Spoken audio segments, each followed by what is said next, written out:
The importance of backgrounds in fighting games.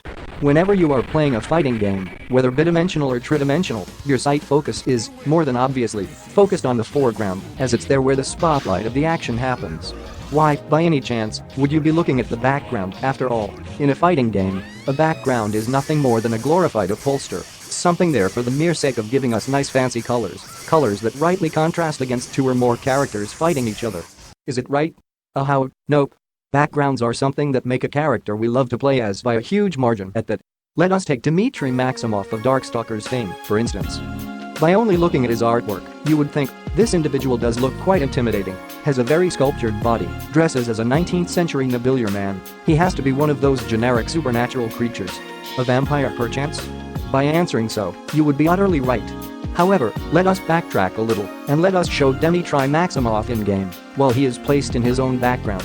Well, as you might perceive, the immediate recollection of such a character changes drastically by the mere presence of his background alone. Now we can immediately understand that this individual is not only a wealthy vampire, but also a strong womanizer. Also, it seems that he is not the type of man that would coerce anyone to become his own personal lady toy.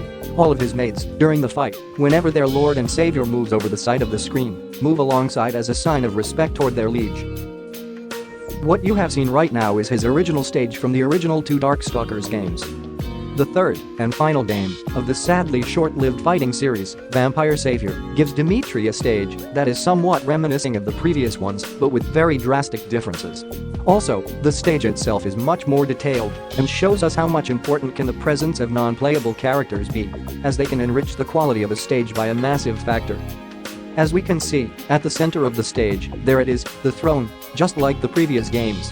However, we notice immediately that the atmosphere is much more somber and eerie, as the lighting has been darkened by a huge margin.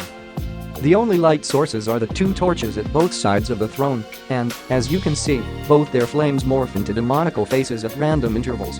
Sat in the center, right below the throne, is a beautiful Victorian-style dressed lady. She is waving a hand fan to herself. She is wearing a mask.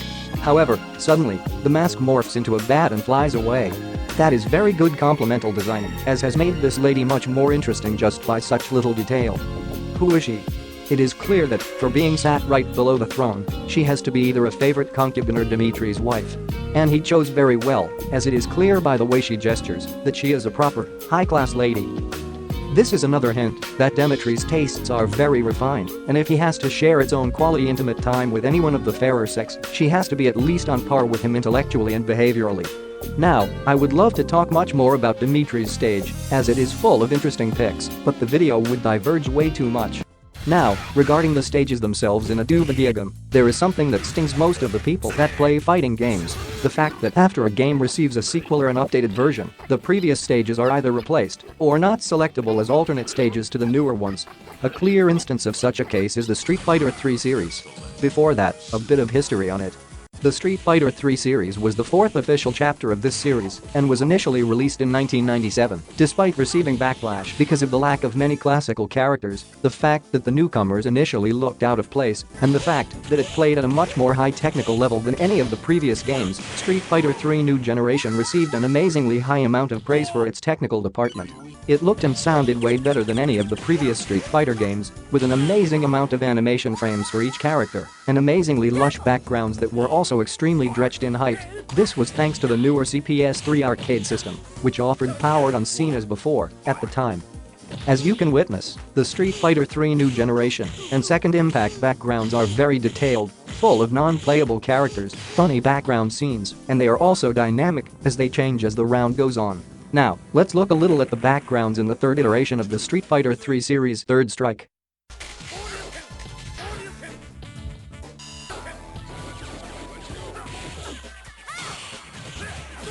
What has happened?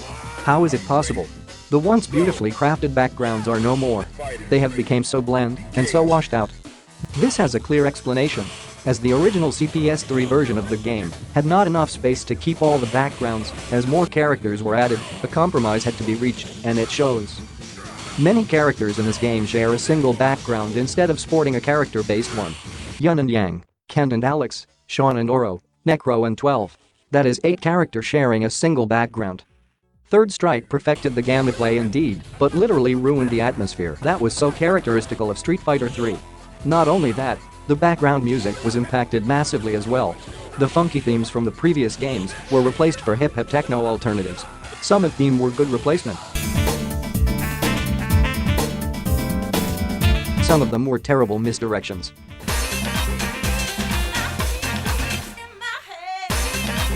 As Third Strike was released for Dreamcast in 2000, PlayStation 2 in 2001, PlayStation 3 online service in 2011, all the cut content could have been easily added back and made selectable at the character and stage selection screen.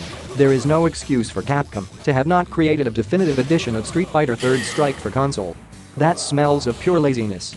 And this is the very same company that created the very detailed and lush backgrounds in the Darkstalkers trilogy. Now, a company that kept consistent backgrounds in the various updated versions of the same game was Arc System.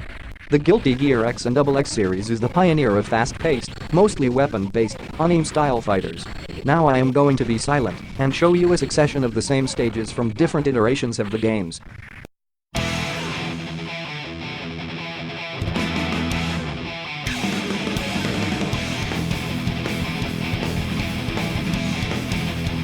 Did you see it?